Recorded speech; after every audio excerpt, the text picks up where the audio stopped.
Hello and welcome to another Guild Wars 2 video. In this video I want to talk about the basics of kiting. So what is kiting? Kiting is basically you getting out of the attack range of enemies. This is useful to avoid enemy attacks while still maintaining damage. First I should talk about some key bindings, because with the standard bindings A and D are turn left and right.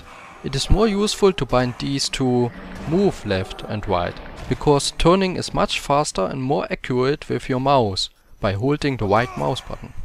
There are many forms of kiting and depend on the type of weapon you use.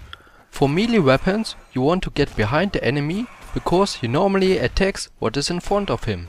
In Guild Wars 2 mobs often charge their attacks, so you have some time to move or dodge out of the way. While you get behind the enemy you always want to keep your camera on him, or else you will only hit the air. For ranged weapons you could do circle kiting.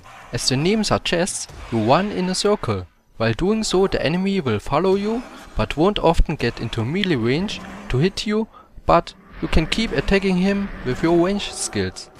The important thing to note here is to find the perfect size of your circle.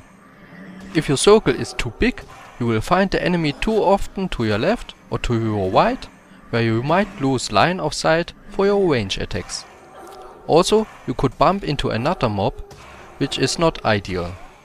If your circle is too small, the enemy will hit you more often because he doesn't have to move that much. Finding the perfect balance is best done by practicing. I should note here that you can circle around the enemy with a melee weapon too, but against some mobs you will still have to dodge out of the way sometimes because they have a short charge time for the attacks or they turn quite fast. But back to range weapons. You don't necessarily have to do circles, because sometimes the environment doesn't allow it. Instead, you could run away in one direction, but still keep the enemy in line of sight, and when he gets too near, you dodge through him and go the opposite direction. You can combine this with some zigzag to maintain line of sight. Finding the best method for yourself is again something best done by practicing. But all this kiting won't work for every mob in the game. Especially range enemies don't care that much about your moving skills and hit you regardless.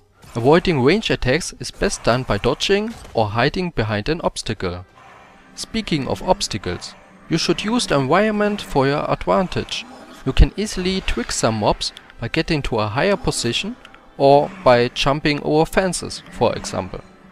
So that's it for the basics of kiting. There's still a lot more you can do, mainly by using various skills on your disposal, but that's something you might want to try out by yourself.